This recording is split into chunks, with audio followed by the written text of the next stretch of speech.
विलोपन अभिक्रिया। इसको इंग्लिश में बेटा कहते हैं एलिमिनेशन रिएक्शन। इसको इंग्लिश में क्या कहेंगे? Elimination reaction. सुनिए ध्यान से, यह होता क्या है?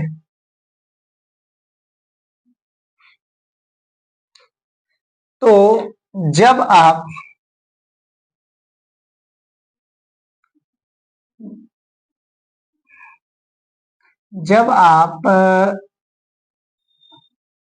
हेलोएल्केन की रिएक्शन बेटा आप करा दोगे एल्कोहलिक KOH के साथ, तो इस अभिक्रिया को कहते हैं विलोपन अभिक्रिया। तो जब हेलोएल्केन की अभिक्रिया कराई जाएगी एल्कोहलिक KOH के साथ, तो इस अभिक्रिया को कहते हैं विलोपन अभिक्रिया, जिसके फलस्वरूप अनसैचुरेटेड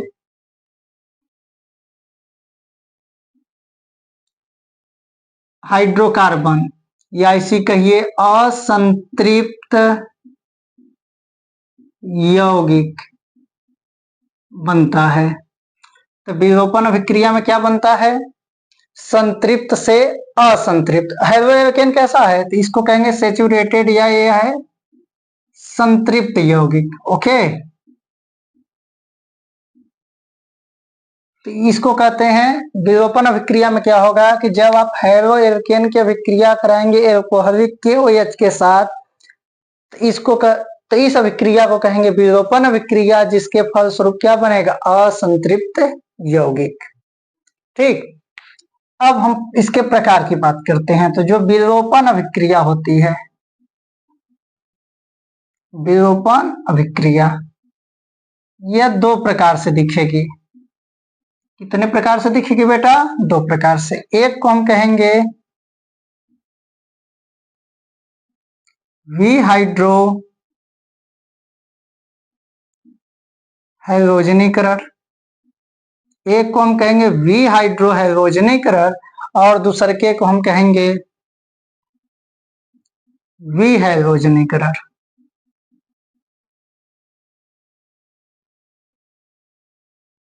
एक को हम कहेंगे विहाइड्रो हैलोजनीकरण और सेकेंड को हम कहेंगे विहैलोजनीकरण।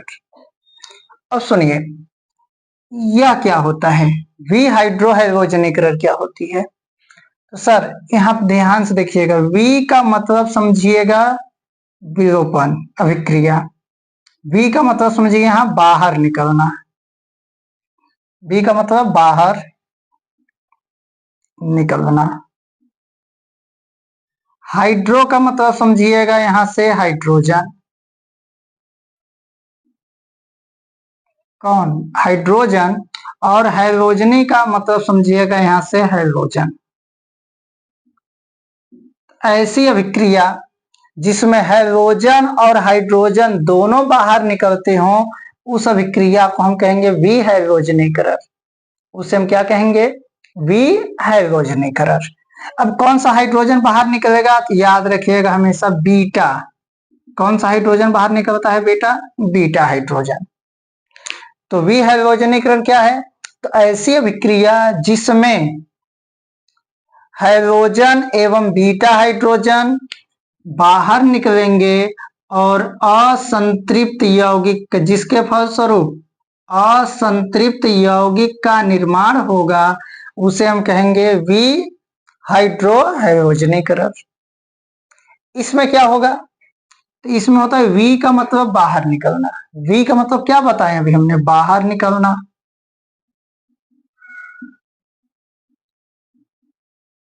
वी का मतलब बाहर निकलना। हैलोजनी का मतलब हैलोजन। हैलोजनी का मतलब क्या होगा? हैलोजन। अब कौन सा हैलोजन बाहर निकलेंगे? तो एक अल्फा पोजीशन पे लगा हैलोजन बाहर निकलेगा और एक बीटा पोजीशन पे लगा हैलोजन बाहर निकलेगा। तो जब एक अल्फा पोजीशन पे लगा हैलोजन बाहर निकलेगा और एक बीटा पोजीशन पे लगा हैलोजन बाहर निकलेगा, तो इसे हम कहेंगे विहैलोजनीकरण।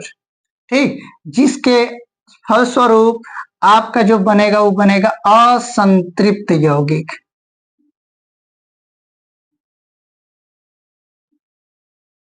ठीक है, तो चलिए बेटा, विलोपन अभिक्रिया क्या है? तो सर ऐसी अभिक्रिया जिसमें हाइड्रो एल्केन की अभिक्रिया हम कराएंगे एल्कोहलिक के OH के साथ, तो इस अभिक्रिया को कहते हैं विलोपन अभिक्रिया, जिसके फलस्वरूप क्या बनता है? असंतृप्त यौगिक। ठीक, अब इसके प्रकार की बात करें तो यह दो प्रकार का होगा, एक होगा वी हाइड्रो हैलोजनीकरण और एक होगा वी हैलोजनीकरण। वी हाइड्रो हैलोजनीकरण क्या होता है? तो ऐसी अभिक्रिया जिसमें हाइड्रोजन और हैलोजन, कौन कौन बेटा? यहां से हाइड्रोजन और हैलोजन बाहर निकलेंगे, उसे हम कहेंगे वी हाइड्रो हैलोजनीकरण। जैसे कौन सा है हाइड्रोजन बाहर निकलेगा? बीटा। यहाँ एक होता है वी हैलोजनीकरण, इसमें क्या होगा? तो एक बाहर, वी का मतलब बाहर निकलना, किसका बाहर निकलना? हैलोजन का। कौन हैलोजन? एक अल्फा एक बीटा, तो उसे कहेंगे वी हैलोजनीकरण। एग्जाम्पल देखिए, रिएक्शन, यहाँ का रिएक्शन दे रहे हैं, देखिए ध्यान से, एग्जाम्पल देख लीजिए। जैसे यह हमने बेटा लिखा CH3 CH2 Cl, इसकी अभिक्रिया हम करा दे रहे हैं एल्कोहलिक के OH के साथ। अब ध्यान से सुनिएगा, यह हाइड्रोजन जिस कार्बन से जुड़ा है उसको हम कहते हैं अल्फा कार्बन, और अल्फा कार्बन जिस कार्बन से जुड़ा होता है उसको हम कहते हैं बीटा कार्बन। फिर से सुनिए, हाइड्रोजन, अच्छा हाइड्रोजन कौन कौन होते हैं? जिन बच्चों को नहीं पता यहाँ बेटा हम लिख देते हैं। हाइड्रोजन में होता है फ्लोरीन, क्लोरीन, ब्रोमीन और आयोडीन। अब ये सभी जिस कार्बन से जुड़े होंगे उसे आप कहेंगे अल्फा कार्बन, और अल्फा कार्बन जिससे जुड़ा होगा उसे कहेंगे बीटा कार्बन। तो सुनिए, ई हाइड्रोजन इस कार्बन से जुड़ा, इसको कहेंगे अल्फा, और ई वाला इससे जुड़ा तो इसको कहेंगे बीटा। अब बताइए यहां से क्या निकलेगा? क्लोरीन, और यहां से क्या निकलेगा? Beta hydrogen. कितना? केवल एक, हमेशा कितना निकलेगा? एक। तो यहां से एक निकाल दीजिए, तो यहाँ तीन है, कितना बचेंगे? दो, CH2, यहाँ बचा CH2। ठीक, यहाँ से क्लोरीन निकला, तो यहाँ से Cl, यहाँ से H मिलकर क्या बनाएंगे? HCl। ठीक, अब बताइए यहाँ पे कार्बन कितने बंध बना रहा है? एक और दो हाइड्रोजन, तीन। कार्बन कितने बंध बनाता है? चार, तो यहाँ लगा दीजिए द्वि बंध। अगर कार्बन कार्बन के बीच में जब द्वि बंध बनेगा तो इसे हम कहते हैं अनसेचुरेटेड कंपाउंड, या बेटा इसी को हम कह देंगे असंतृप्त यौगिक। क्या कहेंगे इसको? असंतृप्त यौगिक। तो रिएक्शन उम्मीद करते हैं आपको याद हो गया होगा। इसका देखिए, इसमें सपोज करिए हमें यह रिएक्शन कराना है, CH2 सिंगल बॉन्ड CH2, यहां पर लगा दिया हमने क्लोरीन, यहां पर लगा दिया हमने क्लोरीन, इसकी अभिक्रिया करा दी हमने AlCKOH के साथ। अब बताइए क्या होगा? यह क्लोरीन जिस कार्बन से जुड़ा है उसको कौन सा कार्बन आप कहेंगे बेटा? अल्फा कार्बन, और अल्फा जिससे जुड़ा है उसको आप कहेंगे कौन सा? बीटा। तो यहाँ से Cl, एक यहाँ से Cl, ये दोनों बाहर निकलेंगे क्योंकि हमने कहा कि तो एक अल्फा से निकलेगा एक बीटा से निकलेगा, तो यहाँ से यह दोनों बाहर निकले, तो क्या बचा? CH2 single CH2। अब आप द्वि बंध लगा दीजिए, इनके बीच में क्या लगा दीजिए? द्वि बंध। यह बन गया कौन सा यौगिक? असंतृप्त यौगिक। तो सुनिए, इसका मतलब सर विलोपन अभिक्रिया में, अगर हम ट्रिक की बात करें कैसे याद रखेंगे, तो विलोपन अभिक्रिया में आप अल्फा और बीटा कार्बन के बीच में क्या लगाते हैं? द्विबंध। अल्फा और बीटा कार्बन के बीच में क्या लगाएंगे? द्विबंध। अल्फा से हमेशा क्या निकालेंगे? हाइड्रोजन। बीटा से क्या निकालेंगे? हाइड्रोजन भी निकालेंगे और हाइड्रोजन भी निकालेंगे। अगर आपने हाइड्रोजन निकाला तो उसे कहेंगे वी हाइड्रो हाइड्रोजनीकरण, यदि आपने हाइड्रोजन निकाला तो उसे कहेंगे वी हाइड्रोजनीकरण। ठीक, तो उम्मीद करते हैं आप इसका स्क्रीनशॉट लेना हो तो ले लीजिए, हम थोड़ा हट जाते हैं।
चलिए बेटा कुछ और रिएक्शन देखते हैं।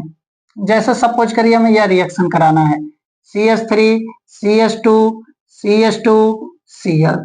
इसका रिएक्शन हमें करा देना है AlCKOH के साथ। बताइए क्या बनेगा। तो देखिए यह क्लोरीन इस कार्बन से लगा तो इसको अल्फा इसको बीटा। अब हमने क्या बताया ट्रिक, हमने ट्रिक बताया कि अल्फा और बीटा कार्बन के बीच में हमेशा क्या लगाइए द्विबंध। चलिए देखिए जैसे लिखा वैसे लिख दीजिए। तो CH3 CH2 CH2 Cl यही है। ये कौन सा पोजीशन है अल्फा, ये कौन सा है बीटा। अल्फा से क्या निकालिए Cl, बीटा से क्या निकालिए H। तो दो हाइड्रोजन थे कितने बचेंगे एक, इनके बीच में क्या लगा दीजिए द्विबंध और यहाँ का बना दीजिए HCl। नेक्स्ट देखिए CH3 CH2 CH2 CH2 Br। इसकी अभिक्रिया कराइए AlCKOH के साथ। अब ये कौन सा पोजीशन हो गया अल्फा, ये कौन सा हो गया बीटा। तो यहाँ से H जाएगा यहाँ से Br जाएगा तो क्या बचेगा लिख दीजिए CH3 CH2 यहाँ से एक चला गया तो कितना बचा एक CH सिंगल, यहाँ से Br चला गया तो क्या बचा CH2। अब इनके बीच में कौन सा बंध आएगा द्विबंध प्लस HCl। सॉरी क्या बनेगा बेटा HBr। अब आप हमें कमेंट करके बताएंगे कि यह रिएक्शन क्या होगा। सपोज करें में कराना है CH3 CH2 CH2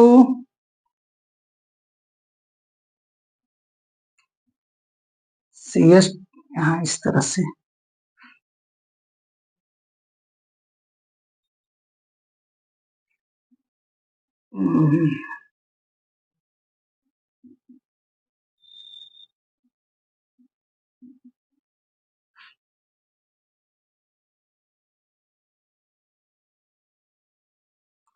या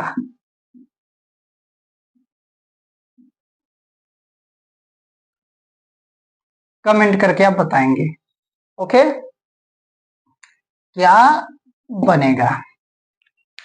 चलिए इसका सेकंड पोर्शन कवर करते हैं।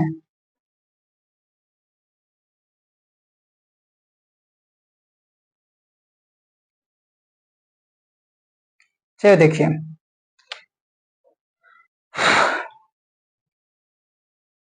हमने यहां लिखा RX, इसका नाम है बेटा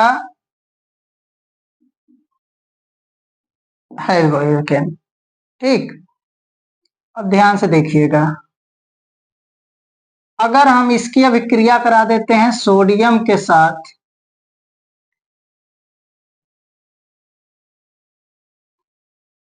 इन the presence of dry ether, तो इस अभिक्रिया को हम कहेंगे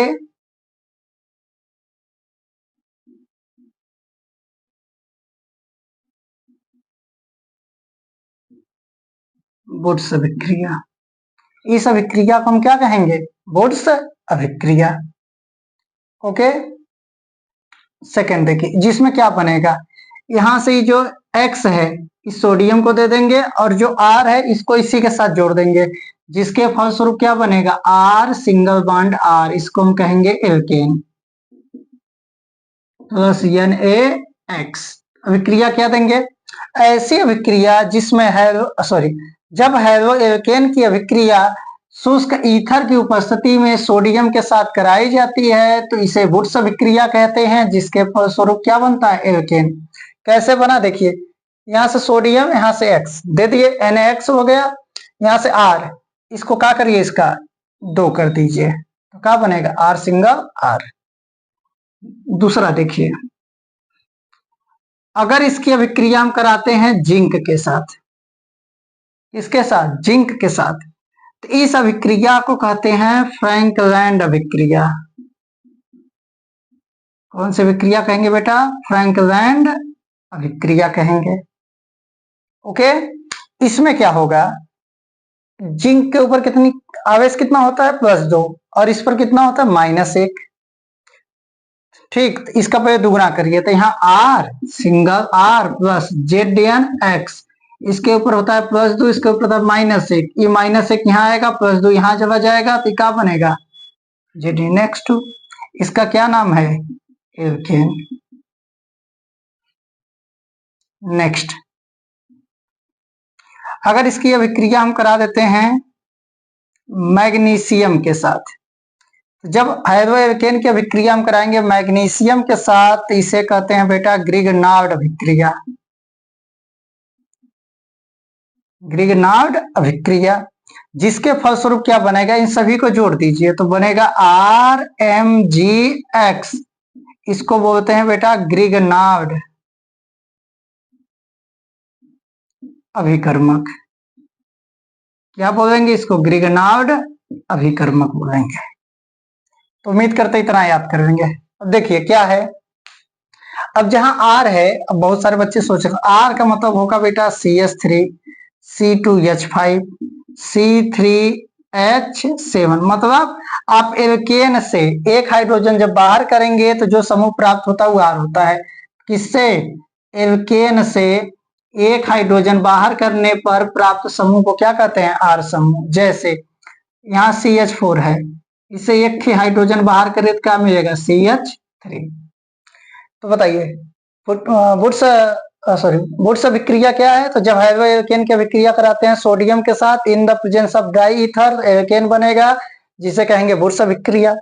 कोई पूछे फ्रैंकलैंड अभिक्रिया क्या है, तो जब हाइड्रो एल्केन की अभिक्रिया कराएंगे जिंक के साथ तो इसे कहेंगे फ्रैंकलैंड अभिक्रिया, जिसके फलस्वरूप क्या बनेगा, एल्केन। कोई पूछे ग्रिगनार्ड अभिक्रिया क्या है, तो ऐसी जब हाइड्रो एल्केन की अभिक्रिया हम कराएंगे मैग्नीशियम के साथ तो इस अभिक्रिया कहेंगे ग्रिगनार्ड अभिक्रिया, जिसके फलस्वरूप क्या बनेगा, ग्रिगनार्ड अभिकर्मक। ठीक, इसी के साथ बेटा ये हमारा चैप्टर कंप्लीट होगा। अब अगले वीडियो में हम नए अध्याय से शुरू करेंगे। चैनल को लाइक करिए, सब्सक्राइब करिए।